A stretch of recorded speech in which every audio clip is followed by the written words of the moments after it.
Took my rhythms off a little bit. What's going on, everybody? Thank you very much for tuning in. We're live on YouTube here. Guys, I don't know what's going on with this team. Live on Instagram. All right, we're live, and I think I finally beat Spectrum. I think it's the first time. No, I didn't. They're already going. I wanted to go live right away because I thought they were going to be talking to somebody. They got Bron. Let's take a quick listen. And I think it's working for us so far. About 60 combined points and 20 combined assists for you and Luka. What are you seeing from him so far as he continues to get his experience as a Laker? Just getting more and more comfortable. Not only with the team, not only with the sets, but with everything. The fans, LA, and I think every day it's going to get better and better for him. And obviously, health-wise, he's getting better and better with his calf. So it's good for our team. We learned today that it was your 41st Player of the Month award.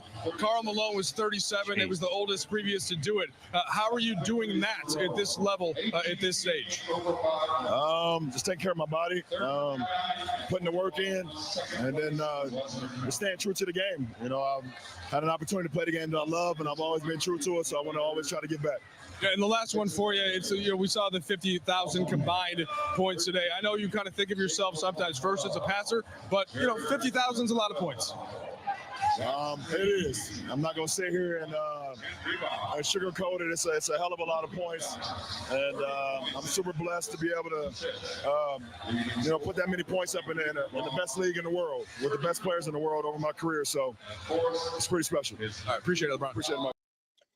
All right, stop it right there. I wanted to get started as quick as possible because there's a lot to talk about. And when I saw Spectrum go to break, I'm like, can I actually beat Spectrum once? The answer was no, because by the time I got here, LeBron was already talking. But we got a chance to actually catch that interview with LeBron, with Mike Trudell. Lakers over the Pelicans, 136-115. Guys, I don't know what to tell you. It's so funny. Stu Lance was just saying at the end of the broadcast right there, if you guys were listening to the game or watching the game on Spectrum Sportsnet, literally was just saying, I thought this could be a trap game.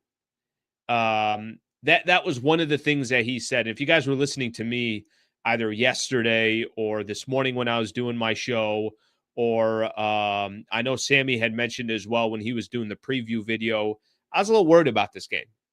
And I was only worried not because the Pelicans are a special team. They did win 4 of their last 5 games, but this was an easy game on a Tuesday night, tip-off at 7:30 on March 4th against the Pelicans.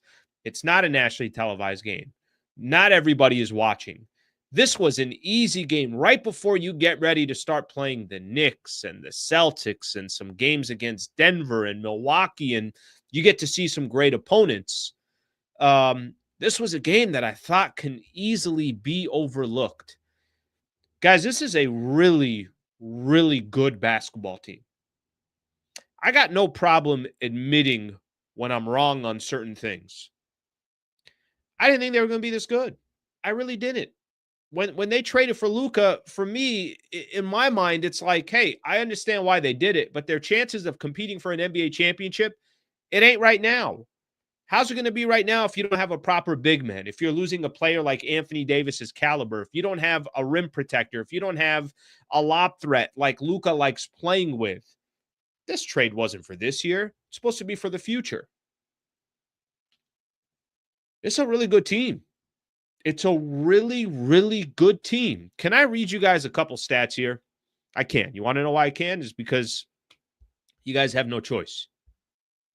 That's the problem with this show, is I control the narrative here. Here's LeBron and Luca tonight.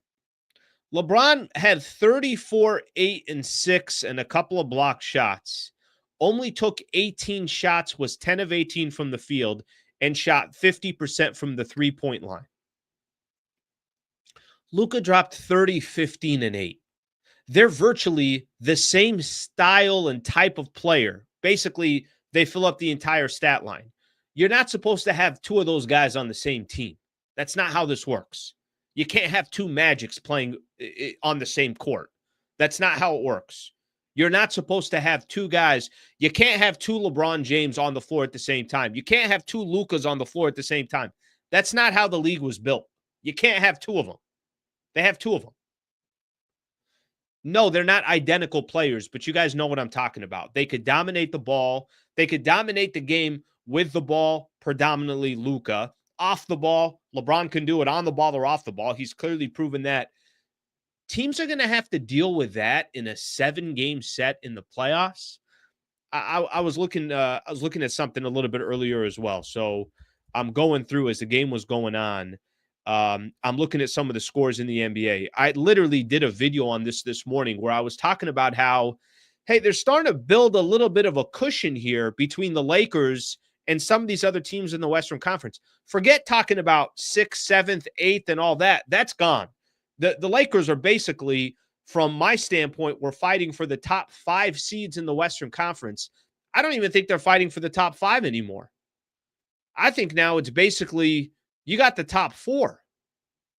Memphis keeps losing. They lost 3 in a row. Houston lost again today. They've lost 3 in a row. Lakers now have a 4-game cushion on the Houston Rockets for the number 5 spot in the Western Conference. Point I'm trying to make is, as the Lakers continue to play better and better, as they become more and more dangerous, we're sitting here watching this Lakers team, and teams around them are kind of cratering. Memphis 3-7 in their last 10. Houston 5-5 in their last 10, lost 3 in a row. I mean, the Lakers are all but guaranteed. They're not guaranteed this. I know there's a lot of basketball left, but they're all but guaranteed a first-round playoff matchup starting in LA at Crypto.com Arena. Do you guys see this stat? They're showing it right now on Spectrum. Most games with 30-plus points and 15-plus assists in Lakers history. Magic Johnson did it 19 times. Jerry West did it 6 times. Bron has done it once in his career. And Luka, like Billy Mack mentioned on the broadcast, has been on the Lakers for 30 minutes, and he's already done that once. There was another thing that kind of kept going through my mind. I'll get into the details of the game, and, we'll get a chance to listen to JJ Redick, and we'll keep going on the game. But there's another thing that kept going through my mind during the game. Why the F would the Dallas Mavericks trade Luca Donic? How is that possible that the Dallas Mavericks thought this was a good idea? Even if AD was on the floor and he was great, even if Kyrie didn't have this awful injury, and I talked about it this morning, how bad I feel for him. I feel for Mavs fans as well. What do they got to do with it? Even if everything went just as planned, how could you possibly trade a 25-year-old, and let alone to the Los Angeles Lakers, a franchise that understands how to win with stars? Do you guys find yourself in moments as the game is going on? I don't know why tonight for me, probably because Luka's really starting to look more comfortable, and Luka's kind of there's no more really fitting in. It's like, all right, I get to kind of still play my game, and by playing my game, I can make Jackson Hayes look like Akeem Olajuwon. And I'm playing here with LeBron, and LeBron's going to get a triple-double or flirt with the triple-double every single game. But are there times that you guys are watching Lakers basketball? For me tonight, there were plenty of times where I just shook my head, and I'm like, how is this dude on the Lakers?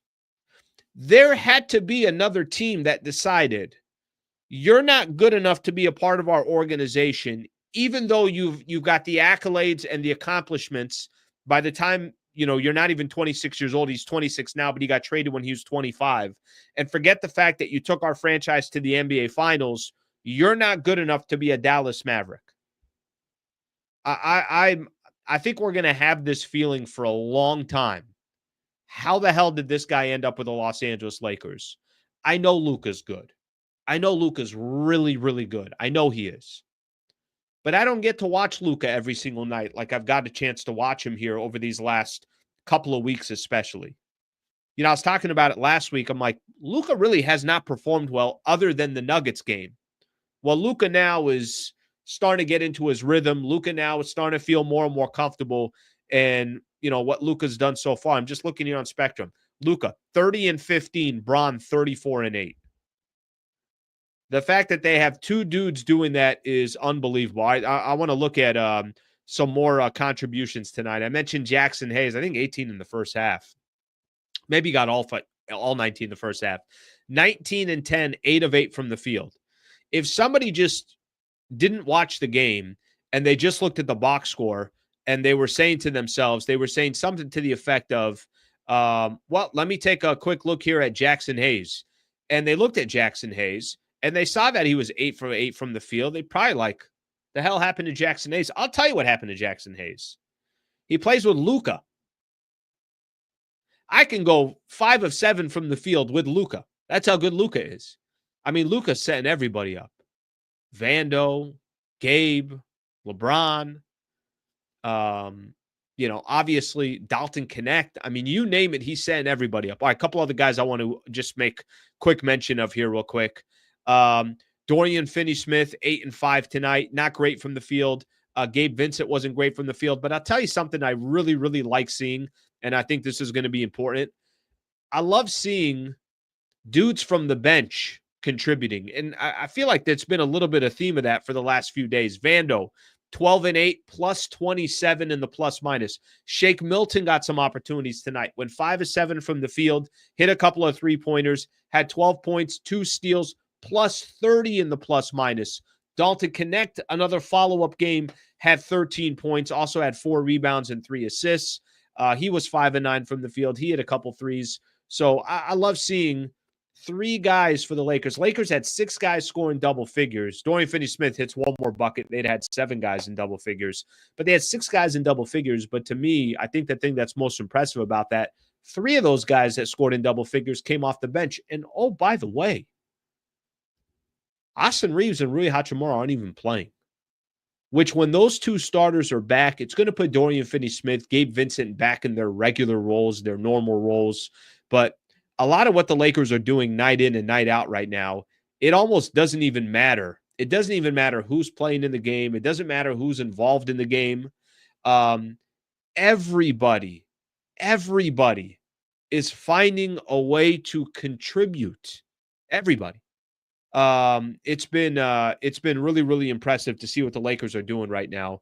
All right, let me look at some of the comments here. Let's take a look at some of the comments. By the way, if you want to be an MVP member, you want to support this channel, man, I'd love to continue to get as many members as we possibly can. It's $3 a month.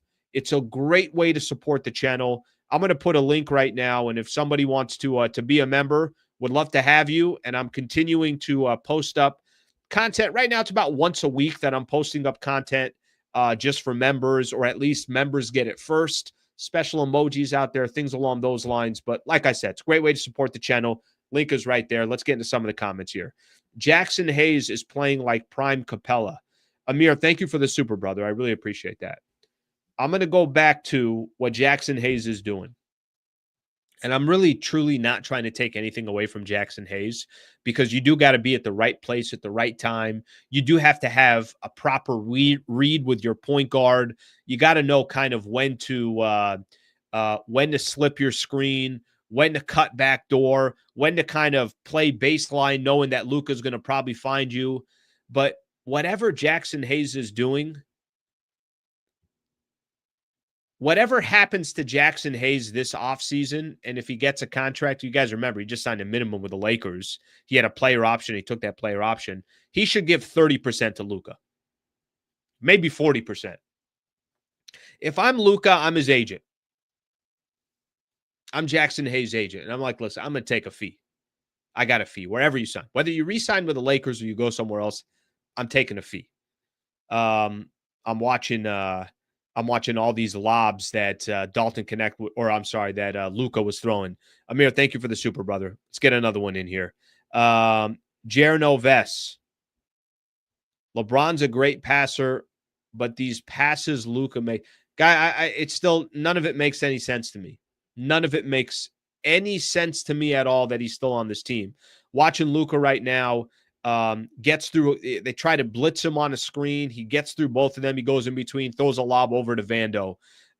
Each one of these plays just gets more and more impressive, and it's so casual to him. That's the thing with Luka, too. I saw somebody say this in the comments a little bit earlier. He's not at 100%. Do you guys remember this? I think we threw this date out. We're like, let's wait till mid-March to see where Luka is. Wait till mid-March to see where Luka is. March 4th, he's looking pretty damn good. Jerno, thank you again for the super, brother. I appreciate it. Anthony coming in with a 10 spot. Thank you, Anthony. I appreciate you, brother. Why does it feel like we need to get a chip while we have LeBron and Luca? It feels that way because as great as LeBron is, we know his window is, it's not like LeBron's going to be around for another 5-6 years. So I think that's the reason why you're saying that. Now, listen, something to keep in mind here.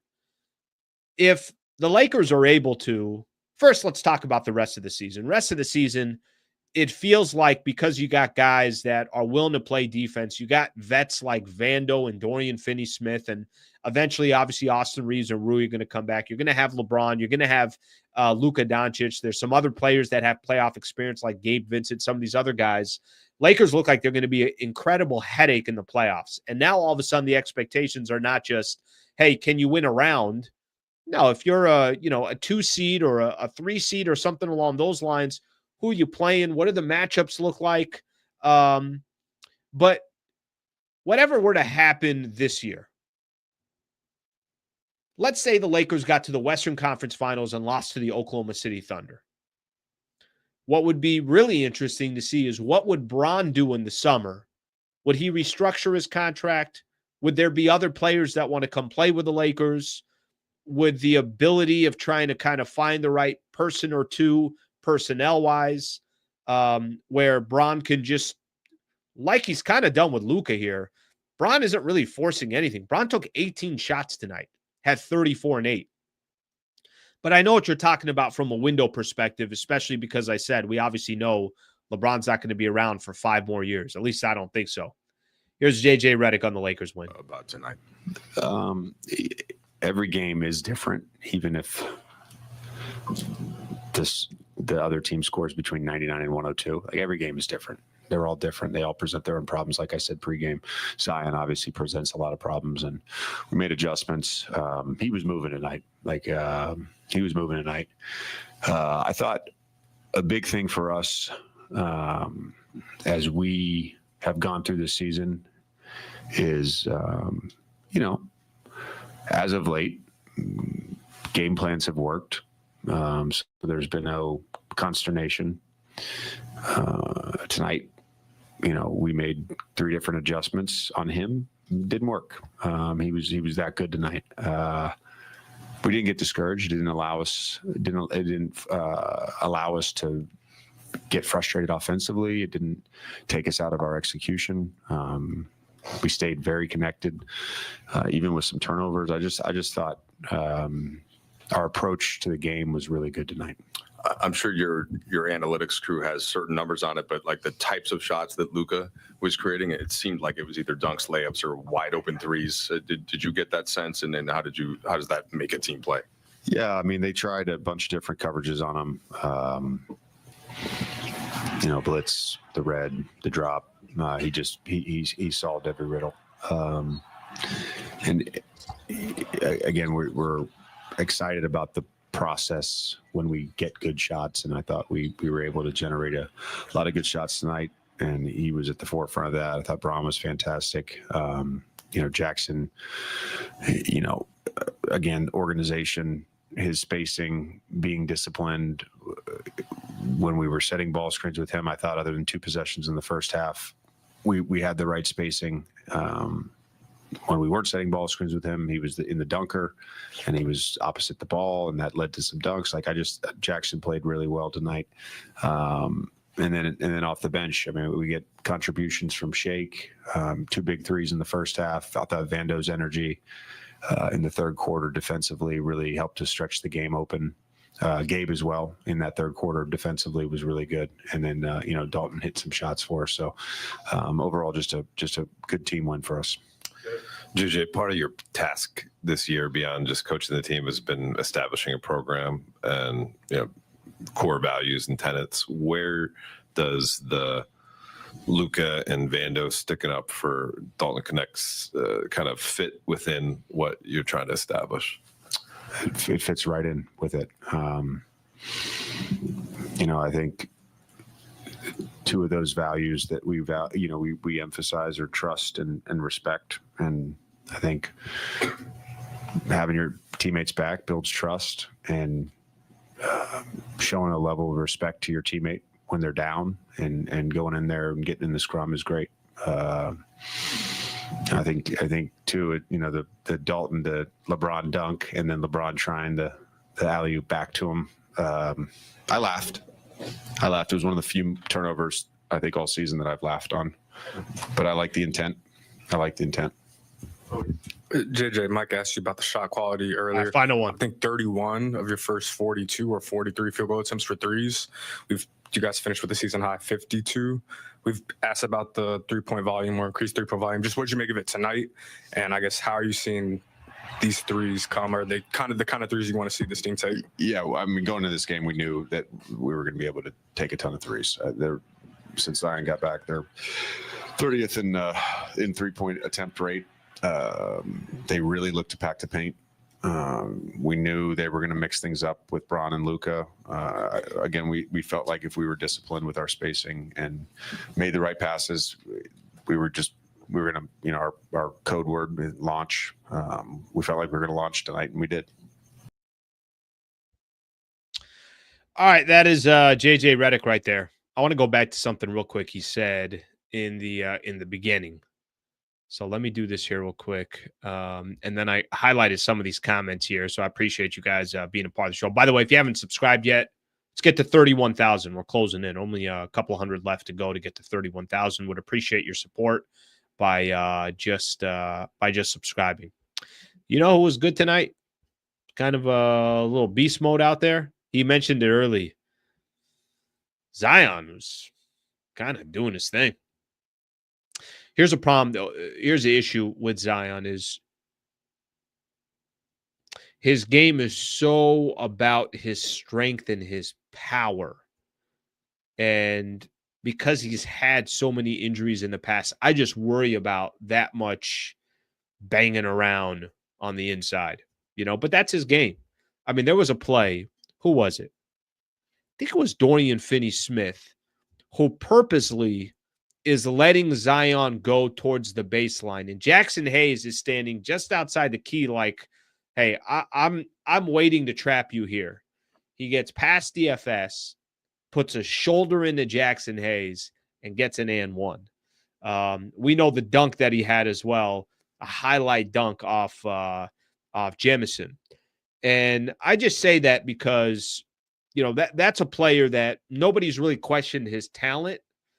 Where people have questioned Zion is, can you, A, lead a franchise? He's not really been able to do that with the Pelicans. Can you be available more times than not? Are you professional enough to take care of your body, to put yourself in a position to be at the proper weight that he needs to be? But tonight, Zion looked pretty damn good. Now, the problem is Zion could look great out there. Team-wise, they just weren't really effective at all. Yeah, whatever danger that I thought might come from tonight's game, or hey, watch out, this could be a trap game, that didn't happen at all. And the Lakers obviously dominated the game. All right, let's take a look here at a couple of the comments here. What did I have here? I highlighted a couple.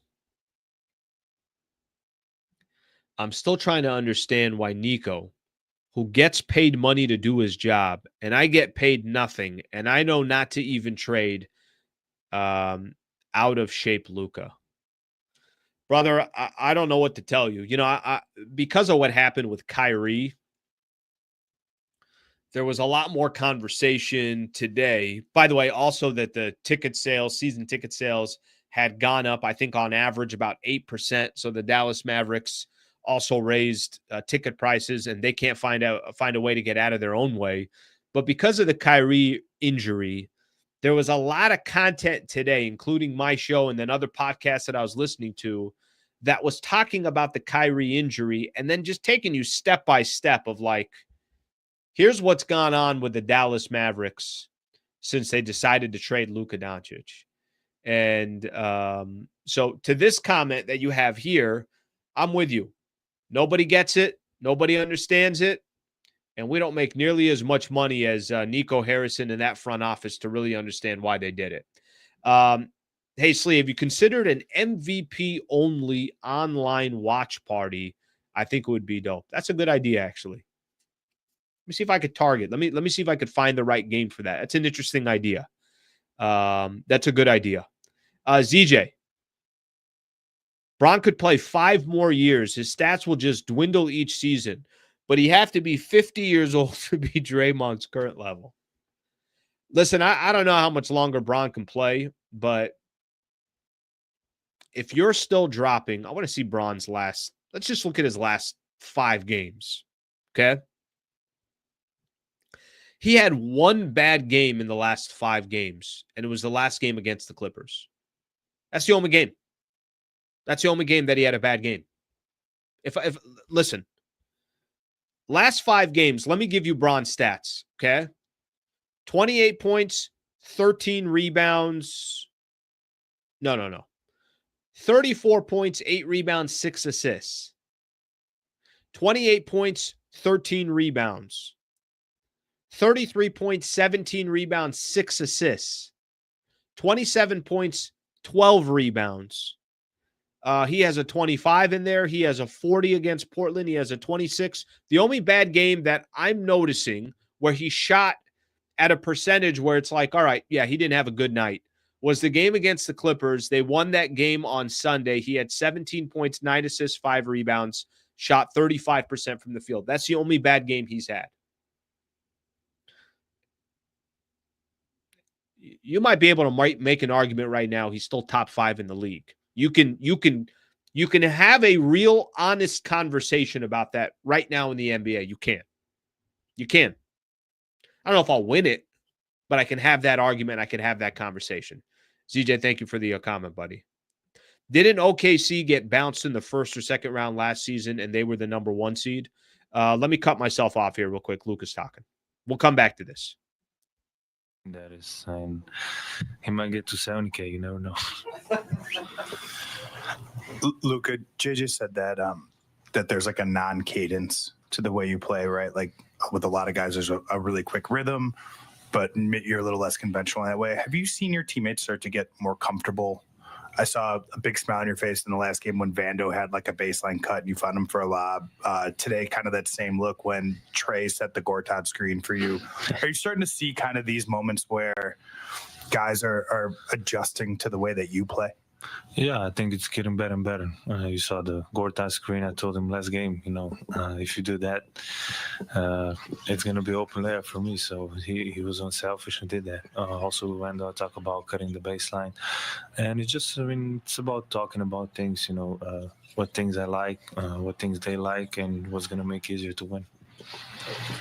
JJ's talked about it. I'll ask you about it, the blackout moments. You had moments where you were skipping after making a few threes early in the first quarter, more joy than the screaming that I guess you used to do. What are those moments like for you? As you know, you've told us you're making way back. What are those moments like for you where you were able to get that rhythm, get the feel for the game back with each passing game? It's great moments. I obviously got to work on my celebration because when I hit, I don't know what to do. I just start skipping. I don't know. But those moments, those are the greatest moments I can feel in basketball. And just you feel good, and there's nothing better than that. Luca, Jackson had 19 points. A lot of them came off lobs from you. Just kind of what do you make of his play recently, especially with him kind of being a lob threat along that baseline there? Yeah, it's good. You see at the first couple games, we still had to get the feel for each other, where he's going to be. And I think that's getting better. And he's really good at reading those situations. If the guy behind me, when he says the screen goes over, he slips that, then he's fast for a center. So he gets the open looks. All right, we'll stop it right there. Want to keep the show rolling here. I want to look at Luka's stats here for a quick second, because those stats that he had, it said 9 games what Luka's done as a Laker, I don't think tells the full story. I don't think you could talk about Luka right now and take the full sample size. let me kind of pick and choose here with Luka. This is Luka in his 6 games. Let me give you Luka's numbers, okay? 32, 10, and 7. 21, 13, and 5. 31 and 5. His last 2 games here are probably 2 of his best. 29, 6, and 9, 30, 15, and 8. Of course, that Denver game where he had 32, 10, and 7. So I think he's shooting the ball much better than he was early on, at least the last 3 games. Against the Clippers, shot 41%. Against the Clippers, shot 53%. And then tonight, shot 47%. Most of the other nights, he really wasn't shooting all that well, kind of getting his feet back under him. But I think now we're just starting to see what Luka is. We are just starting to see what Luka is. All right, let's take a look at some of the comments here. ZJ, Luka raises our ceiling to heaven. I don't get it, man. I can't make sense of it. I really can't. I really, really cannot. That, and I see some people here. No, hey, this is the Mavs and it's their ownership and they want to move to Vegas and this and that. Guys, from a business perspective, let's just talk business. Luka's box office. You're not having, if Luka's still on that team and you want to, what I say the ticket prices, they went up 8%, season tickets, something like that. If Luka's still on the team and they went up 10%, nobody's going to say anything. You got Luka. You got a shot to win the whole thing. You got a shot every year to come out of the Western Conference. Doesn't make any sense to me. All right, there was a comment here that I was looking at. I think it was this one. Didn't OKC get bounced in the first, second round last season, and they were the number 1 seed? Yeah, listen, I still think there's going to be a lot of people that have their doubts about the Oklahoma City Thunder until they see them get to the NBA Finals. Because the question that people have is not their talent, not that Shai Gilgeous is not going to be the MVP. It's not that. The question people have with the Oklahoma City Thunder is very, very simple. Do they got the experience? Because if Shai Gilgeous-Alexander and Jalen Williams and Chet Holmgren and some of these other players that are on that team that are really, really nice and they're super young and they got, they're in a really fantastic position in the West and what they can accomplish, all that stuff. If there's 2 minutes left in the fourth quarter and the game's tied at 105 and LeBron and Luca are on the other sideline, aren't you going to give the edge to the team with the most experience? Maybe the Oklahoma City Thunder are fantastic, but it does take a completely, and some people argue against this or they argue the other way. It's just natural to have hesitation until a team wins it all or at least gets to the NBA Finals. It's natural to have that hesitation. People have had that hesitation in the past about the Celtics before they won it all. People give too much credit to the Denver Nuggets because they won 2 years ago. But that comes with the territory. If you win, then you're going to get the benefit of the doubt. And right now, the Oklahoma City Thunder, it's tough for them to get that benefit of the doubt. And that's not me arguing that the Lakers would beat them in a 7-game set. I don't know what would happen. Somebody mentioned to me when I was doing the morning show, I thought maybe the 2 games that they play in April might be, I think it's April 6th and April 8th. I think they play them 2 games in a row in OKC. I thought they might not be meaningful, but they might be playing for the best record in the NBA. They want to beat out Cleveland for the best record in the NBA. All right, let's take a look at some more comments here.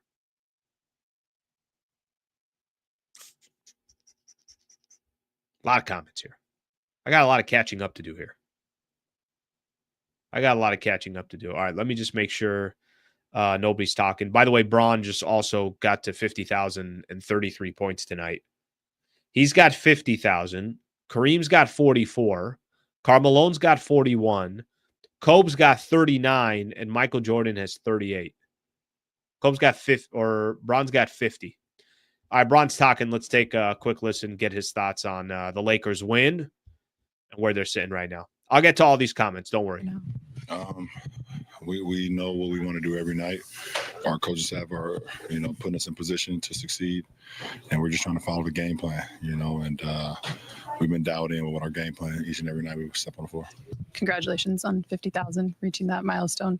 When you just think of all the stats, the numbers, the performances that kind of make up this mark that you have reached, what comes to mind when you hear 50K? I have no idea. I mean, that's a lot of points. I don't know. It's been a lot, to be honest. Obviously, the first thing that comes to my mind is like where I'm from, and just picking up the game when I was a little kid, and just having a love for the sport, and was hoping that someday I'd be able to play at the highest level, and I've been able to do that, and really enjoy it. Really enjoy my career. So.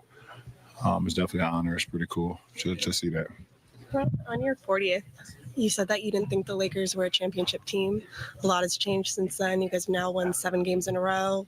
You guys, as of late, have had the best defense in the league. You got a top 3 player in Luca. Do you still feel that way? Do I still feel what way? Do you think the Lakers are a championship team now? We got to continue to get better. So there's a lot of things that we want to continue to build, and obviously we want to get healthy as well. We're still missing 2 of our starters. We're missing one of our gritty guys and Goody as well. So, we want to get healthy. I think with a full group, we just want to continue to get better. With a full group, we can go out and compete versus anyone. What's the hardest part about maintaining this level at year 22? The level of play. Just not falling out of love with the process. You continue to fall in love with the process. That's the hardest thing. Every single year. It's gonna be a long season. It's 82 games, 41 of them is on the road. It's a lot of travel. And as you get older, it affects you, even differently. And if you have a family, it affects you even differently. So the process, trying not to fall out of love with the process is the hardest thing. You said, I think it was earlier in this, that you're a natural-born receiver and Luka's a natural-born quarterback. You guys have an operation now where you get to play quarterback and you get to play receiver. How has that benefited you, having the ability to do both in a game, and how have you gotten comfortable finding spots to attack off of what he does? Yeah. I mean, I think I told Dave, I said, in order for us to be the team ultimately we need to be, the ball needs to be in Luka's hands. And then when Luka sits down, the ball can be in my hands, or be in AR's hands when he gets back. But I'm very comfortable playing off the ball and finding my spots, running the floor, getting outlet passes from Luka. Being on the backside of a defense, if he's either being blitzed in pick and rolls or switched in pick and rolls, and he attracts so many eyes and bodies. I've been very blessed to be able to be adaptable to whatever team I've been on throughout my career, to be able to change. And this is another instance, and I was looking forward to that. All right, stop right there. Keep things rolling here. A ton of comments I want to get to, and still a lot of topics I want to get into. So we'll keep things moving here. That is the piece. I've kind of tried emphasizing this in some of the post-game shows I do, or when I do the morning show. I've tried to talk about how do we understand how seamless LeBron has made this of, so you want me to just be a wide receiver? Cool.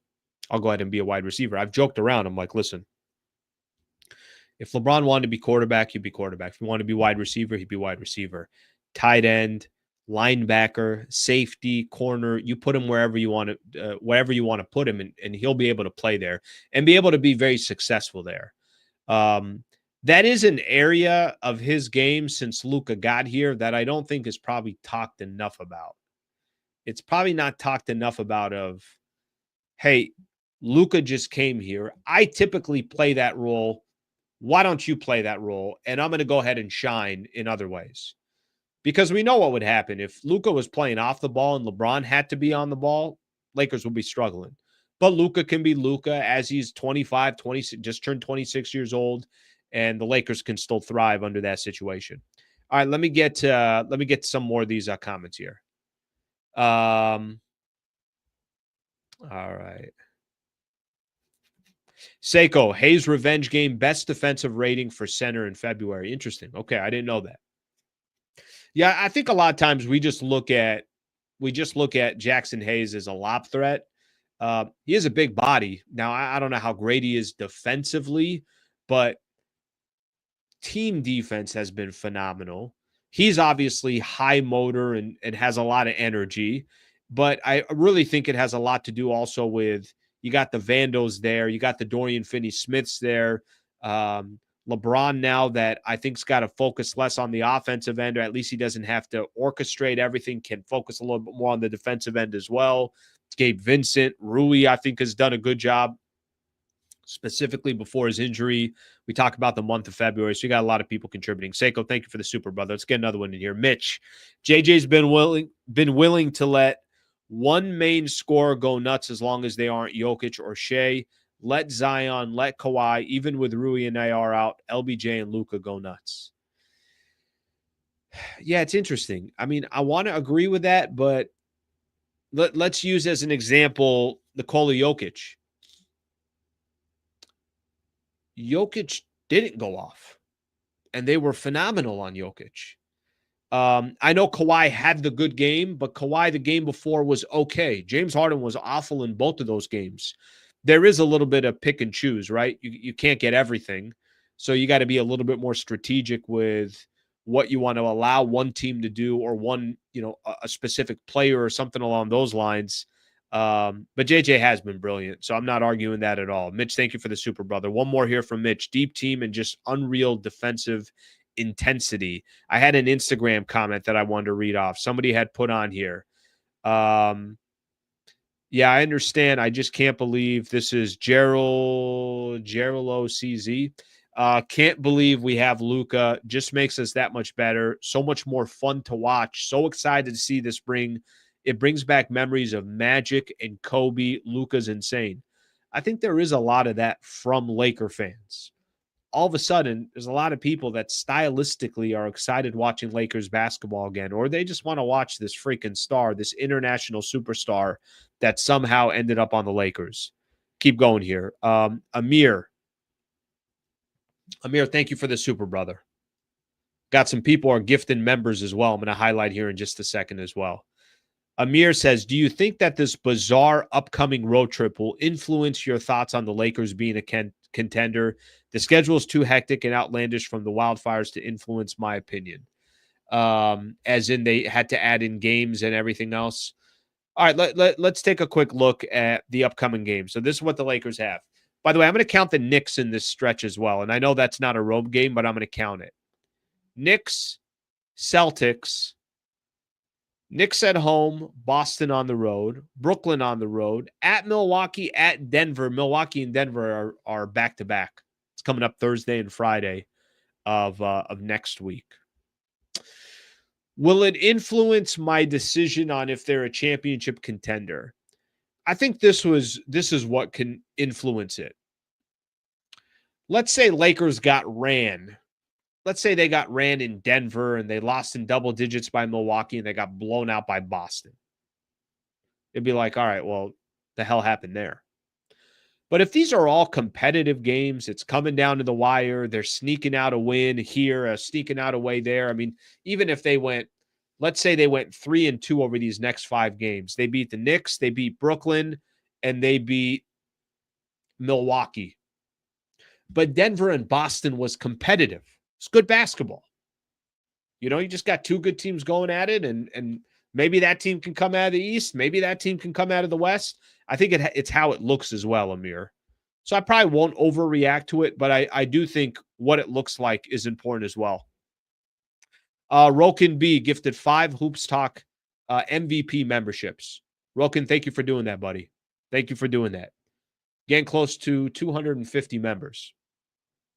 Every day I feel like we're just chipping away, and I appreciate that. That means a lot of people want to support the channel, and it's a great way to support the channel. So if you want to be an MVP member, of course, I would greatly appreciate it. Roken, thank you for taking care of 5 of the people on this chat today, or that are streaming or listening or whatever the case is with memberships. Thank you very much for doing that.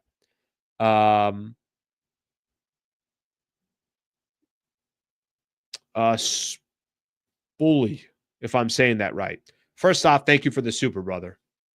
A 20 spot. That's very, very, very generous of you. Might be too soon and too out there of a question, but take a second and ponder. Is this duo a better outcome already than a Kobe Powell duo would have looked like? Also, kudos to JJ. Discussion, coach of the year, goes for LeBron too, MVP talk. All right, let's take all the layers of this. Thank you for the super again, brother. It's very, very nice of you. Let's take a couple layers into all this. Might it be too soon out there to ask a question? Take a second, ponder. Is this duo better than Kobe and Powell? All right, let me just say this. Here's the problem with the current duo of Luka and LeBron. Unfortunately, Bron's not 33. And these two guys can play each other for the next 5 years. Because what Powell and Kobe accomplished the moment they got together, and also we have no idea how the next couple of years are going to go. I mean, who knows? Maybe Lakers are in the finals this year. Maybe they're winning a championship next year. And I just say that because that's the model Powell and Kobe had right when they were linked together, right? Lakers trade for Powell. They get to the NBA Finals, lose to the Celtics in 2008. 2009, they beat Orlando in the finals. 2010, they go 7 games. They beat the Boston Celtics. It's Powell and Kobe. So the problem is just when they're getting a chance to play with each other, but let's give them also some time. I like that you mentioned here that coach of the year, at least JJ's back in that conversation and Bron obviously doing his thing. Thank you again for the super, brother. Man, got a lot going on here. A lot of comments here too. Thank you all for being a part of the show. Thank you all for hanging out. All right, let's keep going here. I got to give a shout out here to my guy, Brad Wallace and the Wallace Firm, proud partner of the show. Somebody that I've known for over 5 years or so, somebody that used to use me when I was over at 710 ESPN to voice his commercials and to do the ads. And we just grew a great relationship and a great partnership. I remember when I left 710 ESPN, he's one of the few people from the business side / friendship side that I gave a call and kind of gave the heads up. And he's like, congratulations. I'm like, all right, well, that's how a business owner would talk. He talked about how he thought that I'd be able to do some big things, whatever it is that I was going to do. And then here he is now supporting me on the channel here on YouTube.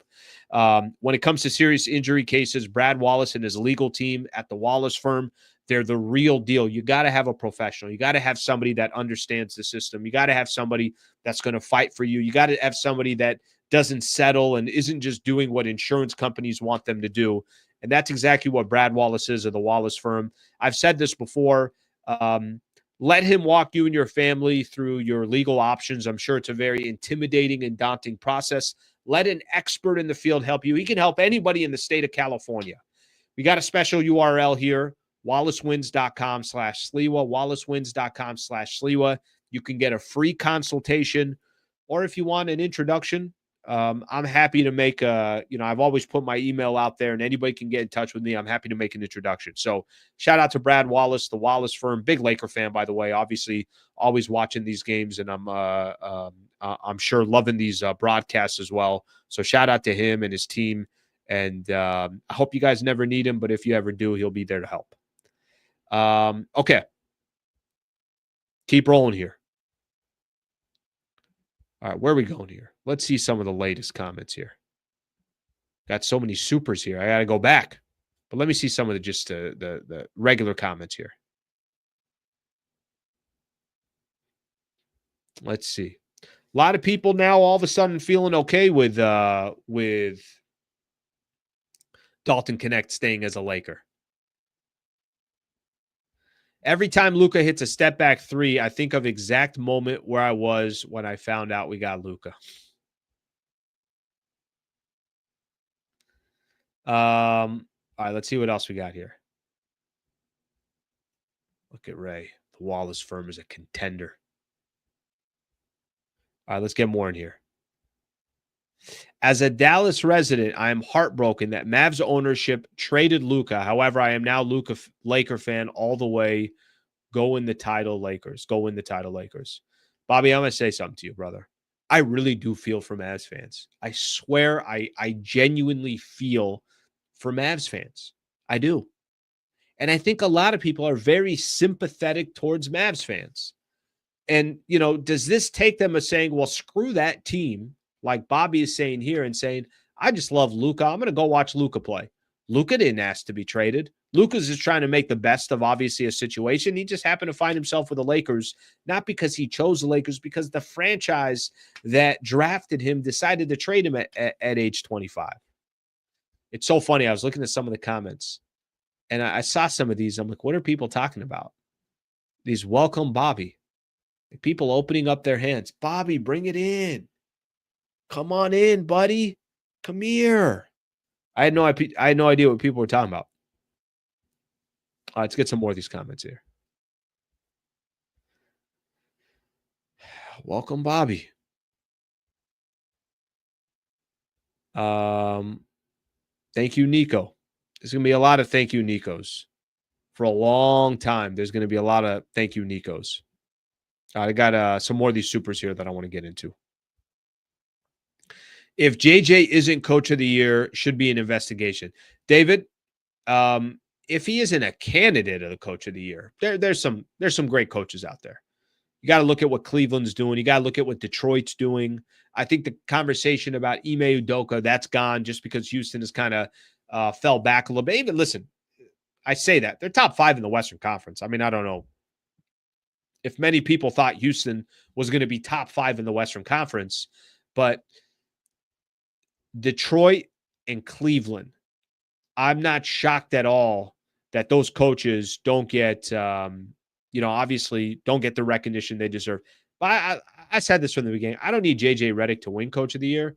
I just need him to be talked about for Coach of the Year. That part would be absurd. David, thank you for the super. John here with the super. Lakers are feeling it. This is the new Lakers. Completely different team. Completely different team. Luka changed everything, guys. I mean, I'm not even talking about just this season, even though he's completely changing this season. The franchise is wildly different. All of a sudden, taking threes is okay. All of a sudden, when we used to say Lakers have no guard play, that has now become their absolute strength is their guard play. I mean, everything changed. John, thank you for the super. Mitch, Sun game was LeBron's only game under 40% in 3 months. No, he had a Clippers game as well. Oh, Sunday's game. I thought you meant Suns game. Guy's unbelievable, guys. Just unbelievable. Unbelievable. Period. There's nothing else to say. He's unbelievable. Doing what he's doing right now and still doing it at this level, just unbelievable. And if people don't appreciate it or respect it, then they just, they obviously just don't like LeBron. But it doesn't really matter to me whether they like LeBron or not. He is unbelievable. Dan here, the literal only one that doesn't believe Luka isn't all world is Nico.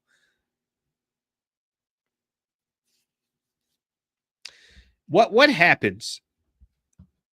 Because ownership had come out and basically said that, remember the quote ownership had about guys like Shaq, and he said guys like Larry Bird, and he kind of found a way to take a shot at Luka.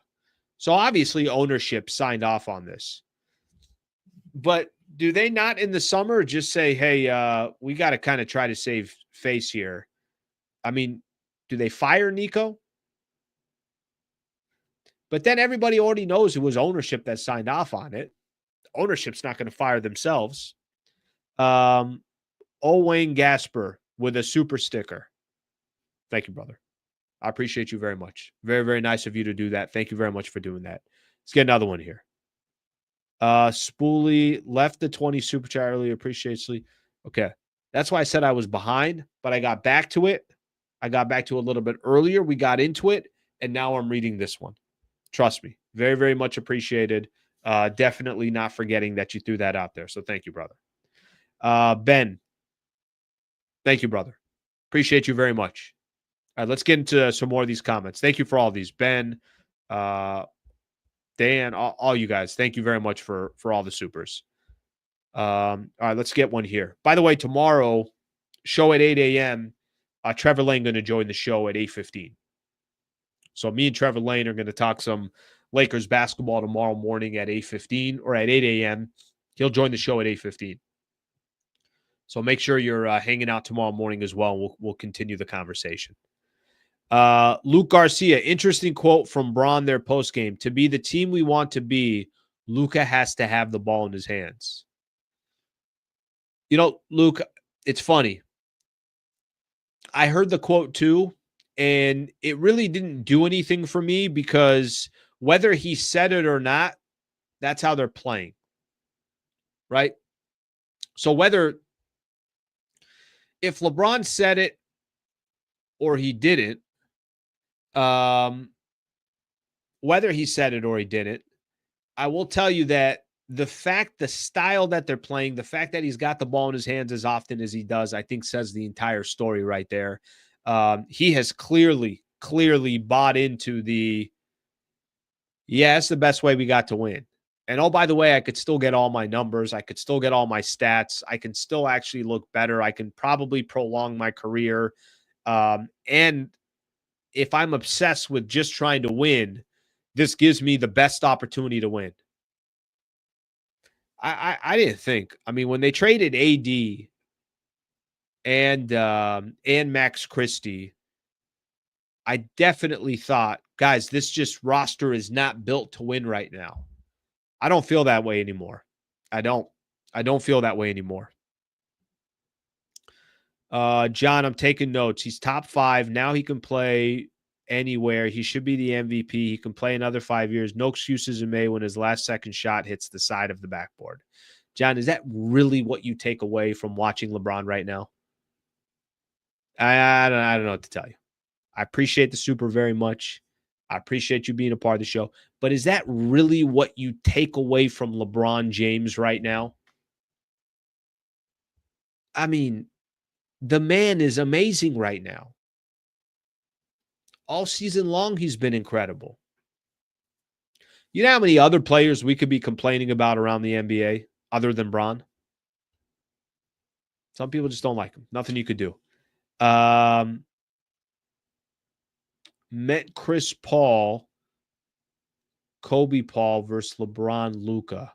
You know what? If you probably put Paul, and I just read it as Powell. Kobe and Chris Paul were about to play with each other. You're right. Before the trade, before David Stern stepped in and said, not happening. Yeah, I think if Chris Paul played with Kobe, look, those two complemented each other because Chris Paul was a natural point guard and wanted to distribute, and Kobe was I want to put the ball in the hoop. So I think those two would have worked really, really well together as well. But what makes, I think, this so unique is Kobe's not going to play point, and Chris Paul is going to go play the 2. They would both still kind of be in their natural positions. Bron, this is what, and right now Luka's not doing anything special. Luka's just playing his natural position. But for Bron, and what I was talking about a little bit earlier when it comes to him, the Bron piece of it is more, okay, well, yeah, I can run point. You want me to play center? You want me to get the power forward? Where do you want me? Want me at the small forward spot? And I know it's positionless basketball, but he can literally play any role on the floor.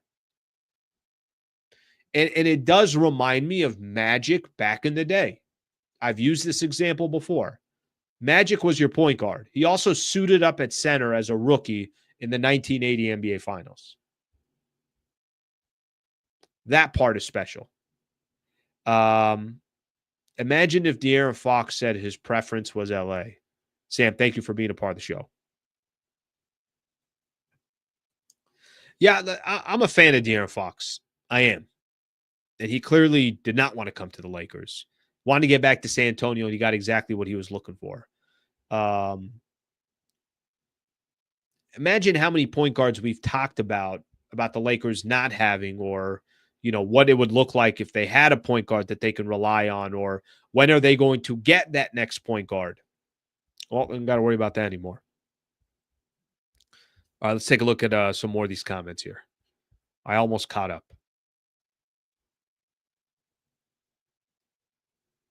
Keeping Sliwa up all night. It's okay. It's all right. It's no problem. I don't have work tomorrow anyways. I don't have to get up until 6:30 and then start preparing for another hour show and figure out what else I'm going to talk about. It's fine. And I give up coffee for Lent. Oh, not easy these first 2 days. No coffee in the morning? Not easy. Not easy. I don't know what's going on. My brain is in this just complete fog. Boston barometer game, Slee. We got Knicks coming up on Thursday first. Okay, let me look at something here real quick. Can I ask everybody a question? Are the Warriors good? I haven't been watching them. I just keep looking. I just keep seeing that they keep winning. And then tonight, they went at New York and won by 12. Are they good? Did this whole Jimmy Butler thing just kind of handle business for the Golden State Warriors? So Knicks are going to be coming off a loss. They're going to be flying, obviously, out here to the West Coast for the game against the Lakers.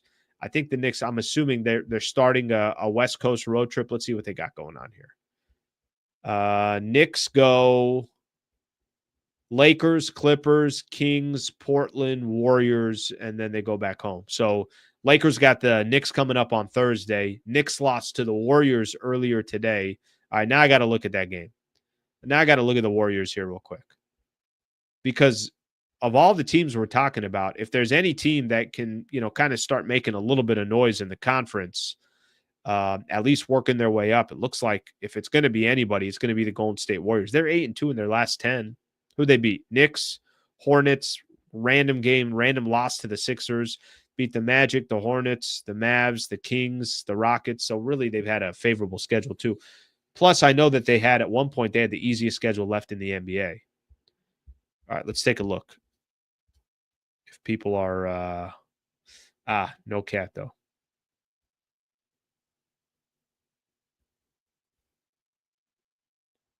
No, that says a lot. I mean, if there's no cat there,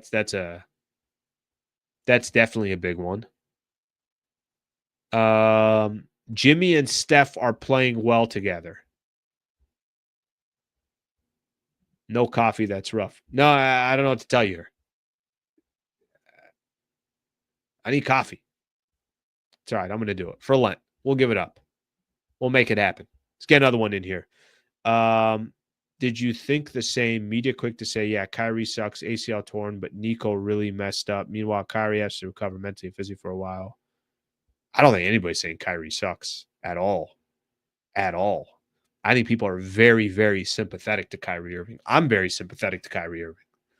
I talked about it this morning that if you go look at since he's been a Dallas Maverick, guy's been phenomenal. And I'm not even just talking about on the floor or on the court. Hasn't been a distraction for that team. Really kind of expressed how he felt when Luka was gone. It felt very authentic. I think I saw something today. Since Luka got traded, he was playing the most minutes in the NBA. So he's clearly grinding it out, trying to help his team any way possible. I don't think anybody is saying anything about Kyrie. I really don't. I think where all the attention has gone is clearly towards the Dallas Mavericks, that front office and that franchise. Meanwhile, Kyrie has to recover mentally and physically for a while. And he's at an age where it's going to be very difficult for Kyrie to be Kyrie again. Kyrie's not young. How old is Kyrie? Is he 33? I'm going to take a quick look here. I'm curious. 32, because turns 33 March 23rd. So coming up in the next few weeks. There's a good chance that by the time he comes back in the NBA, it's going to be a few months before he turns 34, as in when he's healthy. So that's definitely going to be tough. Thank you for the super, brother. I appreciate you. All right, let's see what else we got here. Kyrie older and wiser.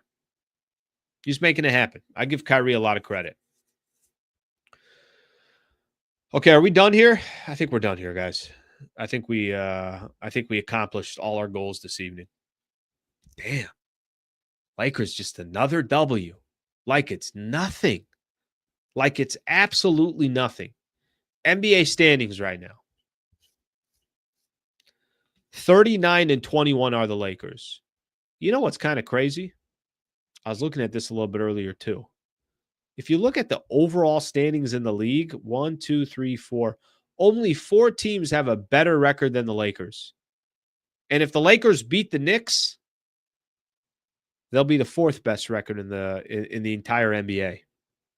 So some really, really good matchups coming for the Lakers. I think, when you get competition like this, honestly, I think you should get excited about it. I think it's going to be fun. I think it's going to be fun to see how the Lakers kind of, how they play against the rest of the elite teams in the NBA. So I think it's going to be a phenomenal road trip. I think it's going to be really, really fun to see. With that in mind, I literally can't have anything to complain about. Nothing. I got nothing to complain about when it comes to Lakers basketball right now. They've been phenomenal. They've been fantastic. They're playing defense. They got superstars.